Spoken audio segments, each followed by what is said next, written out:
In Alien Romulus, the idea of 3D printing facehuggers is introduced in a subtle, yet chilling way. This terrifying process signals just how far Weyland-Yutani is willing to go in their relentless pursuit of weaponizing the xenomorph species.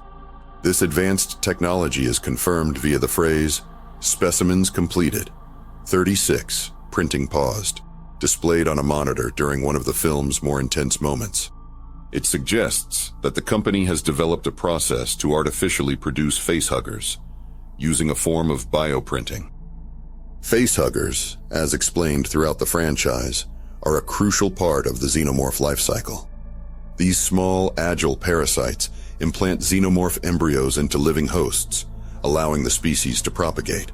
Without facehuggers, xenomorphs wouldn't exist. But in Romulus, this biological process has been industrialized and optimized by Weyland-Yutani, no longer dependent on the natural reproductive cycle of xenomorph queens. The company has found a way to replicate and accelerate this process by using alien DNA and the mysterious black goo to synthetically recreate the facehuggers in a lab setting. The black goo, a powerful mutagenic substance introduced in Prometheus, plays a key role in this bioprinting process. It allows Weyland-Yutani to extract the genetic material necessary to create new facehuggers from stored samples of xenomorph DNA. This means that rather than relying on dangerous expeditions to xenomorph hives or encountering queens in the wild, the company can now generate these terrifying parasites whenever needed, vastly increasing their control over the xenomorph reproductive cycle. The facehuggers created in this way are identical to their naturally occurring counterparts, with the same disturbing anatomy and horrifying capabilities. They possess long, spindly legs, a whip-like tail for gripping their prey, and a proboscis designed to implant an embryo into a host. The film emphasizes just how efficient and deadly these creatures are, especially during several scenes where they are shown hunting their prey using thermo-auditory senses, tracking humans based on body heat. One scene in Romulus highlights the full horror of Weyland-Yutani's technological breakthrough. After an accidental release of the printed facehuggers, they begin to unfreeze and complete their formation, rapidly transitioning from inert specimens to deadly predators. Oh my God. I've never seen anything like it. Doctor, what is it, Doctor? I'm fine. Get the t-shirt. As the room's temperature rises, the frozen facehuggers fill out, their biological components coming to life as they prepare to find hosts. This visual underscores the terrifying efficiency of the bioprinting process, turning the space station into a breeding ground for xenomorphs.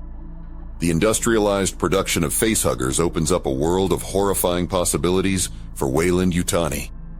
By printing facehuggers en masse, they are not only able to weaponize the xenomorph species at an unprecedented scale, but also to ensure that entire human colonies could be converted into breeding grounds. This dark potential is explored throughout Romulus, where the crew is constantly on the run from these lethal creatures, knowing that even a single encounter could mean the birth of another xenomorph. The film doesn't shy away from emphasizing the full horror of these artificially produced facehuggers. While previous installments in the Alien franchise often shifted the focus to the fully grown xenomorphs, Romulus centers much of its terror around the facehuggers themselves. In one particularly tense scene, the crew is forced to navigate a corridor infested with facehuggers by adjusting the room's temperature to match their own body heat.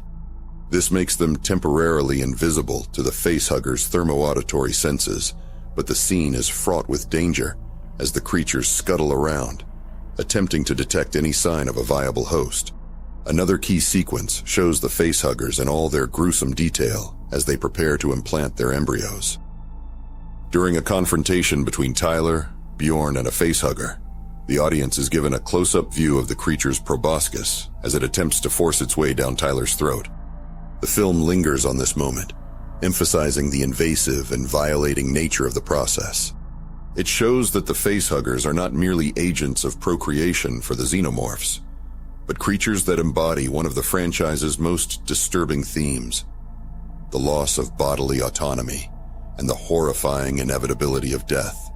As Romulus progresses, it becomes clear that Weyland-Yutani's facehugger bioprinting technology represents a terrifying escalation in their experiments with xenomorphs. The company's willingness to exploit this technology demonstrates their relentless pursuit of control, even at the expense of countless human lives. In the end, the bioprinted facehuggers are more than just parasites. They are the ultimate expression of Weyland-Yutani's cold, calculated ambition to harness the deadliest creatures in the universe for their own gain. So what did you think of this reveal of facehuggers being printed? Please leave a comment below. Also check out the I'm Fine t-shirt in our store, the perfect gift for sci-fi fans. Until next time, stay frosty and alert.